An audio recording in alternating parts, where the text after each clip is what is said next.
सदया गणयाता तुझ्यावरी भार, तू माय बाप आधार तुझ्यावरी भार. कुठल्याही मंगल कार्याची सुरुवात आपण गणेश स्तवनानं करतो. गणपती म्हणजे गणांचा पती, संघटनांचा देव.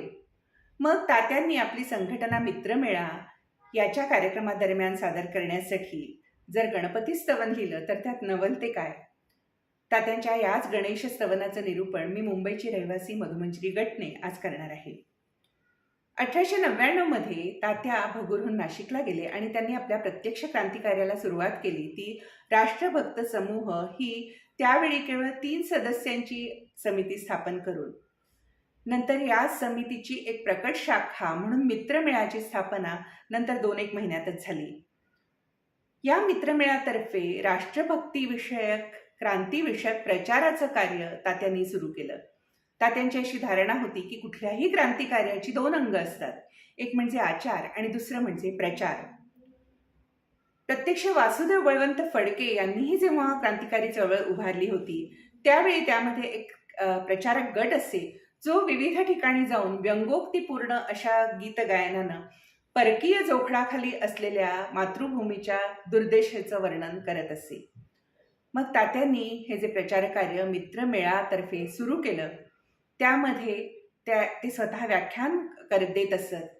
त्यांनी शिकवून तयार केलेले मित्र आबा दरेकर उर्फ कवी गोविंद हे विविध पदं रचत असत. तात्याही पदं रचत असत. तात्याने रचलेले पोवाडे, शिवाजीची आरती हे कार्यक्रम त्यावेळी ही जी पदं आहेत ती कार्यक्रमादरम्यान सादर होत असत. आणि पदं म्हणत कोण असत तर काही किशोरवयीन मुलं, ज्यामध्ये तात्यांचे धाकटे कनिष्ठ बंधू नारायण हेही असत आणि अत्यंत प्रभावीपणे ही पदं त्यावेळी सादर केली जात असत असा उल्लेख आढळतो. तात्यांनी ज्या वेगवेगळ्या कविता लिहिल्या त्यापैकी काही कविता त्यांना कुठल्या परिस्थितीमध्ये सुचल्या, त्या त्यांनी कुठे लिहिल्या हे याबद्दल त्यांनी आपल्या आठवणींमध्ये लिहून ठेवलेलं आहे. पण या पदाबद्दल मात्र तसा काही उल्लेख तात्यांनी स्वतः तपशिलात लिहून ठेवल्याचं आढळत नाही. तरीही नाशिकला 1902 साली त्यांनी ही कविता लिहिली असा उल्लेख आढळतो. तात्यांच्या ज्या बहिणी आहेत त्यांनी तात्यांच्या ज्या आठवणी लिहिल्या होत्या, यशोदा बहिणी, त्यांनी एके ठिकाणी मात्र लिहिलेलं आहे की 1898 मध्ये जेव्हा स्वदेशीचा फटका तात्यांनी लिहिला होता त्यावेळीही त्यांनी एक गणेश स्तवन लिहिलेलं होतं, पण ते गणेश स्तवन पूर्णपणे मात्र उपलब्ध नाही. तात्यांनी हे जे गणेश स्तवन आहे ते पद या स्वरूपात लिहिलं होतं. पद, पोवाडा हे जे गीताचे प्रकार असतात ते लोकांच्या तोंडी सहज रुळतात, रुजतात आणि त्याद्वारे जे विचार आहेत तेही त्यांच्यापर्यंत सहजरित्या पोहोचतात, त्यांच्या मनामध्ये जिरपतात. आणि याचाच विचार करून तात्यांनी हे जे पद लिहिलं आहे ते त्या काळी गाजलेलं जे शारदा हे देवलांनी लिहिलेलं नाटक होतं त्यातल्या एका पदाच्या चालीवर हुकूम. ते पद होतं, तू टाक चिरूनही मान नको अनमान. या पदाच्या चालीनुसार तात्यांनी हे पद लिहिलेलं आहे.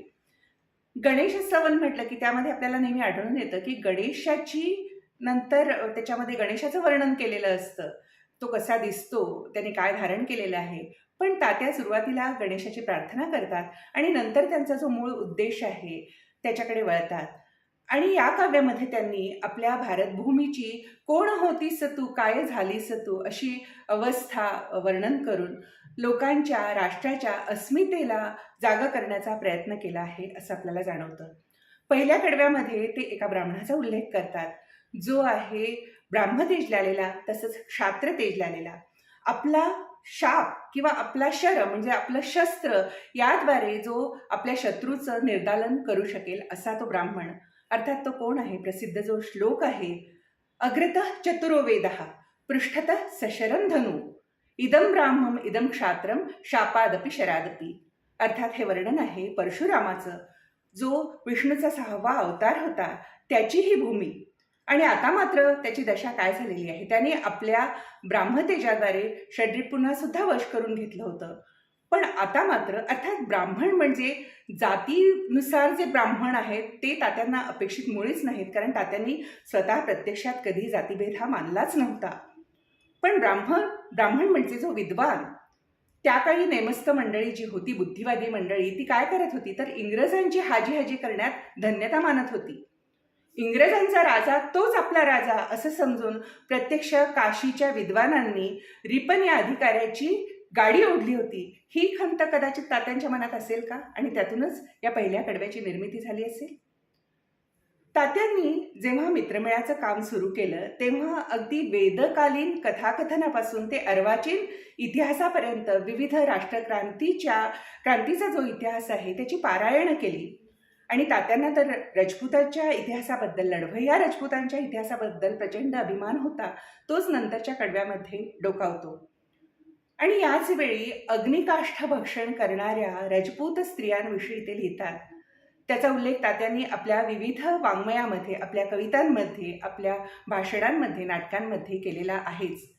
परंतु तरीही शीलभ्रष्टतेच्या भीतीपायी अग्निकाष्ठ भक्षण करण्याऐवजी एखाद्या कट्यारीने किंवा तलवारीने या शीलभ्रष्टतेचा सूड घ्यावा असा संदेश नंतर तात्यांनी आपल्या नाटकातल्या नायिकांद्वारे दिलेला आहे. ब्रिटिशांच्या नंतर इतिहासापर्यंत तात्या येतात, पण तत्पूर्वी आपल्याला आठवण करून देतात ती मराठ्यांच्या उज्ज्वल इतिहासाची.